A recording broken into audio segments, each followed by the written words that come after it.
প্রতিদিনের মতো চলে আসলাম মজার এবং সহজ রেসিপি আপনাদের সাথে শেয়ার করার জন্য। আজকে এত মজার একটি পিঠার রেসিপি আপনাদের সাথে শেয়ার করার জন্য চলে আসলাম।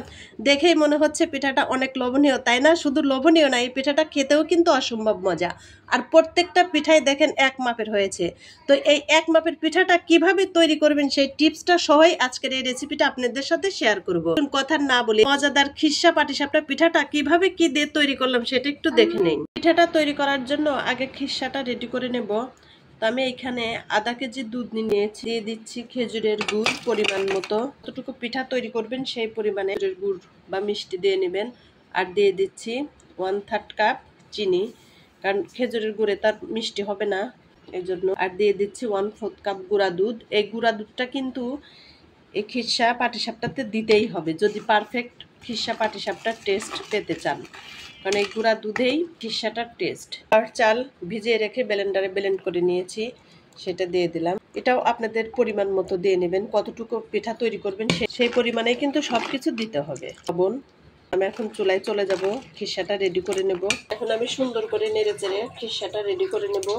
এত সুন্দর মতো কিন্তু আমার খিরসাটা রেডি হয়ে গিয়েছে। তাই আমি আর শক্ত করব না, কারণ ঠান্ডা হলে আর একটু শক্ত হয়ে যাবে। তো আমি এখন নামিয়ে নিয়ে পিঠার বেটারটা রেডি করে আসলাম। পিঠার বেটারটা তৈরি করার জন্য তো আমি এখানে 2 কাপ চাউলের গুঁড়া নিয়ে নিলাম। আমার চালের গুঁড়াটা ভিজা, ডিপ ফ্রিজে ছিল, আগে থেকে বের করে রেখেছি।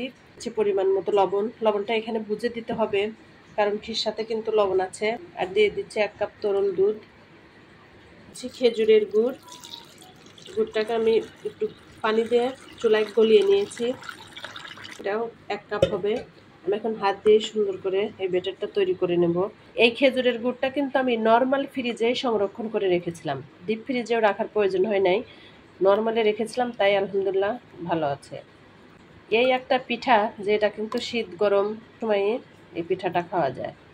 আর এই পিঠাটা খেতেও কিন্তু মজা, আমার বাচ্চারা তো অনেক পছন্দ করে এই খিরসা পাটিসাপটাটা। তো আমি এখন এটাটা আমি 20 মিনিট ভিজিয়ে রেখে দেবো। ভিজিয়ে রেখে দিলে কি হয়, সুন্দর হয়। ফিরে আসলাম 20 মিনিট পরে। এই ব্যাটারটা ভিজায় রাখলে কি হয়, এই যে একটু ফুলে দেখেন এই যে ঘন হয়ে গিয়েছে। এখন আমি সামান্য একটু পানি দিয়ে একটু পাতলা করে নেব, কারণ পাটিসাপটার ব্যাটারটা কিন্তু একটু পাতলা হলেই ভালো হয়। আরও 1/3 কাপ পানি দিয়ে দিলাম। দেখেন ব্যাটারটা কেমন হয়েছে। তো আমি এখন চুলায় চলে যাব, পিঠা ভেজে নেব। চুলায় একটা প্যান বসিয়ে দিয়েছি, প্যানটা কিন্তু গরম হয়ে গিয়েছে। আমি এখন একটু তেল ব্রাশ করে দিয়ে দিচ্ছি। চুলাটা কিন্তু মিডিয়াম হিটে আছে। একটা মেজারমেন্ট কাপ নিয়ে নিয়েছি, এটা হচ্ছে আধা কাপ, তো সেটা দিয়ে আমি 1 কাপ দিয়ে দিচ্ছি। সুন্দর মতো একটু ঘুরিয়ে নিচ্ছি। এই যে মাশাআল্লাহ দেখেন কি সুন্দর ছিদ্র ছিদ্র হয়ে যাচ্ছে। এই ছিদ্র ছিদ্র হলেই কিন্তু ব্যাটারটা একদম ঠিক হয়েছে। আর যদি দেখেন যে ছিদ্র ছিদ্র হচ্ছে না, তাহলে আর একটু পাতলা করতে হবে, এটা ভেবে নেবেন। খিরসাটা কিন্তু যে এরকম নরম হবে, খিরসা যদি একটু নরম হয় তাহলে কিন্তু পাটিসাপটা পিঠাটা খেতে ভালো লাগবে। এই যে দেখেন এই সাইড দিয়ে একাই কিন্তু সুন্দর এই যে উঠে যাচ্ছে। এই যে মাশাআল্লাহ দেখেন কত সুন্দর।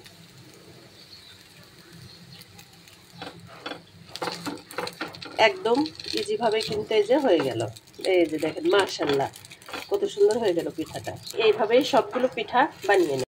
পিঠাগুলো আমার সব বানানো শেষ। দেখেন মাশাআল্লাহ কত সুন্দর হয়েছে পিঠাগুলো, একদম পারফেক্ট। প্রত্যেকটা পিঠাই কিন্তু একরকম হয়েছে। তো যদি যে কোনো একটা জিনিস দিয়ে মেপে দেন তাহলে কিন্তু প্রত্যেকটা পিঠাই এরকম সমান হবে, একটা ছোট একটা বড় হবে না।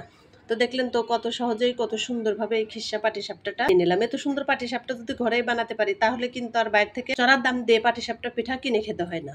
তো আমার এই পাটিসাপটার রেসিপিটা যদি আপনাদের কাছে ভালো লেগে থাকে তাহলে আমার ভিডিওতে একটা লাইক দিয়ে ভিডিওটা শেয়ার করে দিবেন। আজকের মতো বিদায় নিচ্ছি। আপনারা সবাই অনেক ভালো থাকেন, আল্লাহ আমাদেরকেও ভালো রাখুক। আল্লাহ হাফেজ, আসসালামু আলাইকুম।